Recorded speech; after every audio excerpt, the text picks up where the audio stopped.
우리가 인생을 살아갈 때 때로는요, 우리가 감당하기 어려운 고통과 절망의 순간들을 마주하게 됩니다. 불확실한 미래가 또한 도무지 이해할 수 없는 고난 앞에 깊은 탄식을 하게 되어지죠. 주님, 도대체 언제까지입니까?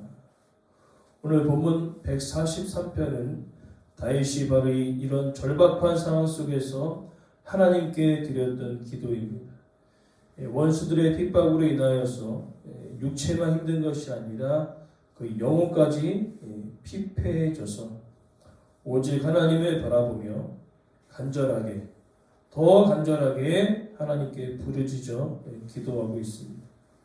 그래서 오늘 말씀을 통하여 인생의 가장 깊은 어둠 속에서 어떻게 기도해야 하는지, 그 기도를 통하여 흔들리지 않는 소망을 어떻게 붙들며 살아갈 수 있는지, 오늘 다윗의 기도를 우리가 따라가며 함께 주님의 위로와 응답을 받는 귀한 시간 될 줄 믿습니다. 첫 번째로는요, 내 기도를 들으시며, 1절부터 6절에 내 기도를 들으시며 라고 하나님께 기도합니다. 어제와 동일하게 여호와라는 단어를 우리는 기억해야 합니다. 단순히 이름을 부르는 것을 뛰어넘어 언약의 말씀을 신실하게 응답하시는 그 하나님께 다윗은 기도하는 것을 볼 수 있습니다.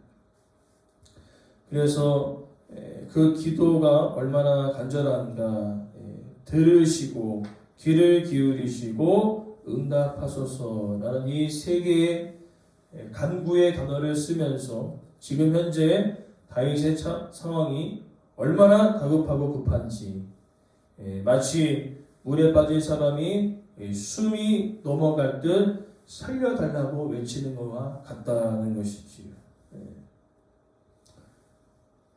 그와 같은 그 간절한 부르짖음이 다윗에게 있었습니다. 그리고 그가 그렇게 기도할 수 있는 그 이유는 오늘 본문에 주님의 진실과 의로우심으로 인하여 기도하고 있는 것입니다. 그리고 왜 그렇게 기도하느냐, 이어서 2절에 그 이유를 밝히고 있는데, 주의 앞에는 의로운 인생이 하나도 없습니다. 다윗조차도 하나님 앞에는 허물 많은 연약한 존재임을 하나님께 나아가 간구하고 있는 것을 볼 수 있습니다. 지금 상황이 절박한 상황인데, 그럼에도 불구하고 하나님께 나아가는 나의 인생을 돌아봤을 때 아주 연약한 존재임을 하나님께 간구하며 기도하고 있습니다. 특별히 그렇게 간구하고 기도하는 이유는 3절에 원수가 오는데 영혼을 핍박하고 생명을 땅에 엎어버려 죽은 지 오랜 자 같이 되었다라고 고백합니다. 이 표현은 이러한 표현과 같습니다. 어렸을 때, 저희 어머니 어렸을 때, 제가 어렸을 때 어머니가 이제 마늘, 그렇죠? 국에 마늘이 들어가야 되는데 식칼 뒤쪽으로 마늘을 빻아버립니다. 빻을 때 완전히 그냥 갈아버려가지고 마늘이 있을까 없을까 정도로 그렇게 빻아버리는데, 지금 이 표현이죠. 다윗이 원수들에게 이렇게 완전히 마늘과 같이 빻아져가지고 마늘의 형체가 거의 없어질 정도로, 그 정도로 지금 다윗의 상황이 어렵고 힘든 상황입니다. 마치 죽은 것과 같은 그런 모습이 다윗에게 왔다는 것이죠. 문제는 뭐냐면은 육체만 그렇게 된 것이 아니라 오늘 보면 영혼이 완전히 그렇게 되었다고 고백하면서 4절에 심령이 속에서 상하고 마음이 내 속에서 참담하다라고 고백하고 있습니다. 그러니까 142편의 상황보다 143편의 상황은 거의 지금 죽음 직전에 있는 상황과 같다라고 이해할 수 있는 것이죠. 그러면서 이제 다윗은요, 5절에서 6절에 옛날을 기억합니다. 옛날에 하나님께서 함께 하셨던 그 일들. 그러면서 어디까지 추적해 나가냐면은 먼저는 블레셋과의 전투에서 골리앗과 대적하며 나갈 때 다윗이 고백하지 않습니까? 너는 칼과 단창으로 내게 오겠지만 나는 만군의 여호와의 이름으로 나아간다. 그러면서 승리를 거뒀던 그 일들을 기억하고요. 그리고 더 나아가 숱한 어려움들이 많이 있지 않았습니까? 사울의 날고 긴 3,000명과 함께 굴 입구까지 왔는데 하나님께서 그를 도우시고 인도하셨던 그 수많은 이야기들 쭉 돌아보면서 그 하나님이 지금도 나와 함께하고 계심을 다윗은 기억하면서 옛날에 기억하는 거죠. 오전에. 그리고 모든 일을 행하신 주의 손에 행하신 그 일들을 생각하고 6절에 보니까 주를 향하여 손을 들어 간절히 간구하고 기도하고 있는 것을 볼 수 있습니다. 다윗의 처절한 상황 속에서도 옛날 과거에 함께 하신 하나님을 떠올림을 통하여 여전히 내 삶을 도우실 분은 하나님밖에 없음을 고백하고 있는 것입니다. 그러나 우리는 기억해야 될 것은 과거에 하나님과 동행하지 않고 하나님 뜻 상관없이 산 인생은요, 인생의 위기에 과거가 전혀 도움이 되지 않습니다. 과거에 하나님의 은혜를 경험해 본 적이 없거든요. 왜냐하면 하나님 뜻과 상관없이 살아가고 하나님과 동행하지 않고 갑자기 어려웠을 때 하나님께 간구한다. 간구하는 그 사람도 기도하면서 웃길 것입니다. 왜냐하면 지금 어려운 가운데 과거의 일을 생각해도 단 한 번도 경험해 보지 못한 그런 일들을 기도하기 때문에 그 기도가 깊지 못하고 그 기도가 오래가지 못한다는 거죠. 그러나 다윗은요, 그 기도가 깊고 오래 갔었던 이유는 과거에 많은 일들을 경험했기 때문에 그렇다는 것이죠. 그래서 그는 소망 가운데 하나님께 기도할 수 있었던 것입니다.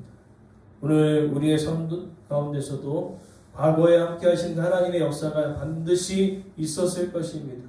지금 혹여나 처절한 그 상황 속에 영혼까지 피폐할 정도로 힘든 그 상황 가운데 있을지라도 과거에 함께 하셨던 하나님의 놀라운 은혜와 인도하심이 기도하는 우리에게 동일하게 이루어질 줄 믿습니다.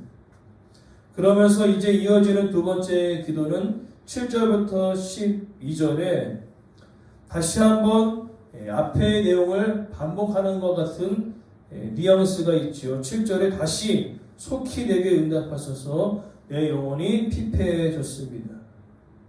다윗이 지금 무엇을 두려워하냐면요, 오늘 7절 말씀이 아주 중요한 말씀인데 지금 내 삶이 어렵더라도 주의 얼굴을 숨기지 마옵소서.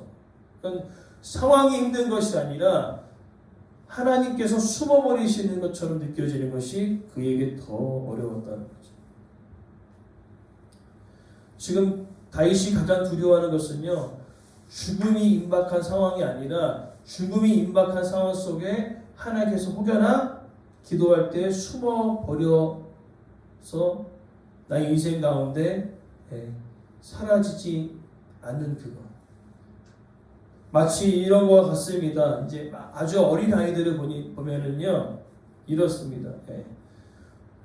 열심히 자기가 가지고 노는 것들을 막 가지고 놀다가 이제 잠깐 시야를 딱 돌렸는데 엄마 아빠가 없는 것을 느낄 때 엄청나게 울지 않습니까? 그러나 어린아이가 그렇게 울다가도 엄마 아빠가 오면요, 그 울음을 그치는 것처럼 다윗도 마찬가지입니다. 지금 상황이 어려운 상황 가운데 있는데 눈을 딱 들어보니까 하나님이 안 계신 것처럼 느껴져요. 그것을 자기는 더 견딜 수 없다고 고백하며 기도하고 있는 것입니다. 하나님, 절대로 숨지 마시고 내 삶 가운데 함께 하셔서 나의 다닐 길을 알게 하소서. 8절 말씀, 내 영혼을 주님께 드립니다. 내가 주님을 의뢰합니다. 절대로 숨지 마시고 내 인생 가운데 함께하여 주십시오. 하고 기도하고 있는 것을 봅니다. 그리고 이어서 9절에서 10절의 내용은요. 인간의 방법으로는요. 전혀 이러한 상황들을 이겨낼 수 없습니다. 그래서 그가 기도하는 것은 인간의 방법이나 세상의 어떠한 것도 나의 피난처가 되지 않는다라고 고백하며 오직 하나님만이 내 삶 가운데 유일하고 안전한 피난처 되심을 9절에서 10절에 기록하고 있는 것을 우리는 기억합니다. 그래서 원수들에게서 건져주시고 내가 주님께 피하여 숨었나이다. 그리고 10절에 주는 나의 하나님이십니다. 그리고 나를 공평한 땅에 인도하소서. 지금 악인들이 공평하지 못하고 정의롭지 못하고 공의롭지 못하지만 하나님께서 이제 내 삶 가운데 개입하셨을 때 이제는 누가 정의롭고 공의롭고 정직한지가 판단되어질 것이라는 것이죠. 그러면서 이어지는 11절과 12절의 내용은요. 하나님께 간구하는데 나 때문이 아니라 주의 이름을 위하여 일하여 달라고 기도하고 있는 것을 볼 수 있습니다. 다윗이 그렇게 간절히 담대하게 기도할 수 있는 이유는 12절 말씀 때문에 그렇다는 것이죠. 나는 주의 종이니이다. 내 인생 가운데서 내 삶의 주인이 하나님 되시기 때문에 당시 주인과 종의 관계는요. 종이 아무리 어려운 가운데 있을지라도 주인이 그 종을 보호하고 보살피면요. 종에게는 그것보다 더할 나위 없는 은혜가 없었다는 것이죠. 오늘 다윗이 그와 같이 이야기합니다. 내가 지금 종으로서 어렵고 힘든 순간에 있을지라도 하나님께서 내 인생의 주인 되어 주신다면 나는 괜찮다라고 고백하고 있는 것이죠. 그래서 내 영혼을 환난에서 끌어주시고 원수들을 끊으시고 내 영혼을 괴롭히는 자를 다 멸하여 주시옵소서. 하나님께서 그렇게 이끌어 가신다고 고백합니다. 즉 하나님께서 나타나셨을 때에 어떤 일이 벌어집니까? 다윗은 건져주시지만 다윗을 대적했던 원수들은 오늘 말씀과 같이 공의로운 심판을 경험하게 될 것이다 라고 고백하고 있는 것입니다.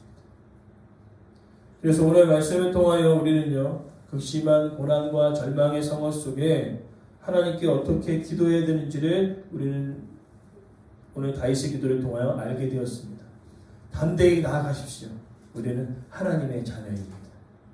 그리고 과거에 꼭 그 은혜를 누리셨다면은 그 과거의 은혜를 붙잡고 좌절하거나 절망하거나 세상의 방법을 찾기보다는 오직 하나님께 나아가 간구하고 기도하는 우리의 삶이 되어지기를 간절히 소망합니다.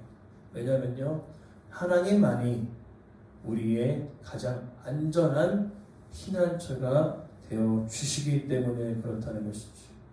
그러기에 여전히 우리의 삶이 마르땅같이 절박한 상황 가운데 어려움에 처했을지라도 오늘 하나님을 의지하고 부르짖는 우리들에게 하나님의 응답과 인도하심을 경험하는 복된 하루가 되어지기에 간절히 소망합니다.